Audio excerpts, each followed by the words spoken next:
Hi guys, I don't want to beat a dead horse, but once again we see the Speaker of the House of Commons respond to the current Tory government treating Parliament with nothing but contempt.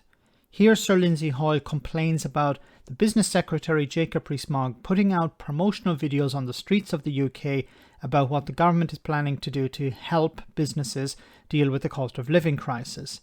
Now the video in question appeared in my Fool of the Week segment on Wednesday. Let's hear what Sir Lindsay had to say. Before I call the Right Honourable Gentleman to answer the urgent question, I have to say how disappointed I am that the subject of UQ was extensively set out in the media yesterday before being presented to the House. As a former leader who was very supportive of me in criticising Secretary of State for not coming to the House, I hope the Right Honourable Member will, and especially be aware of Minister's duties, which I know he is, to explain that important policies are first to be heard in this House. I understand the importance of the matter and the need for our constituents to have the information as soon as possible, and for that reason I would have been willing to allow a statement yesterday if I'd been asked. I'm deeply concerned that I have to make another statement like this only a few sitting days into this new administration's existence. I ask the Right Honourable Gentleman and all of his colleagues to do their utmost to ensure that this is the last time I have to do so. All I would say is, I'm not angry, I am so disappointed. And I hope that we will treat the House with the respect that it's due. Right. Right. He came across as like a substitute teacher who wants the students to be his friend, but then he realises that they've taken the piss and they haven't done their homework. This is a joke. Once again, a joke. You know, when Boris Johnson was the leader of the Conservative Party, when he was Prime Minister, he ran roughshod over Parliament as well, taking the piss, not responding to questions. His ministers making statements to the media before they actually came to Parliament.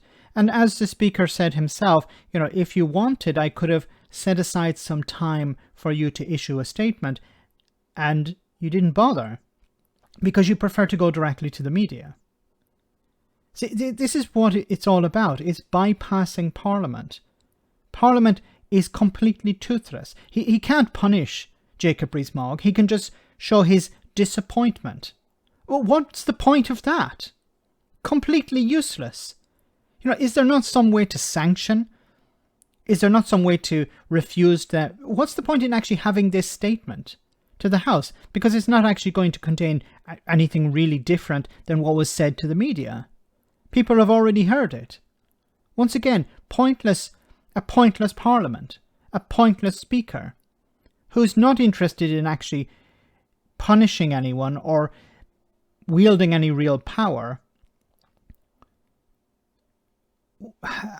I'm struggling to respond because it's very disappointing. Not that Jacob Rees-Mogg issued statements to the media before coming to Parliament. It's disappointing that Parliament has no power here. Parliament is being reduced to a second-hand talking shop.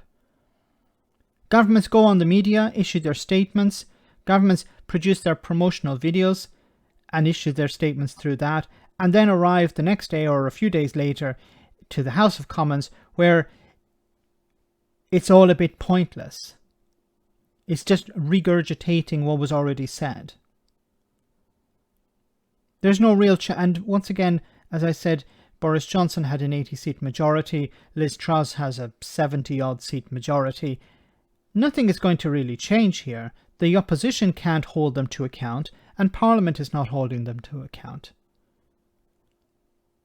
It seems to be just the media that have any sort of way of holding them to account. But, of course, many journalists are afraid to ask very pointed or difficult questions because then they won't get an interview again.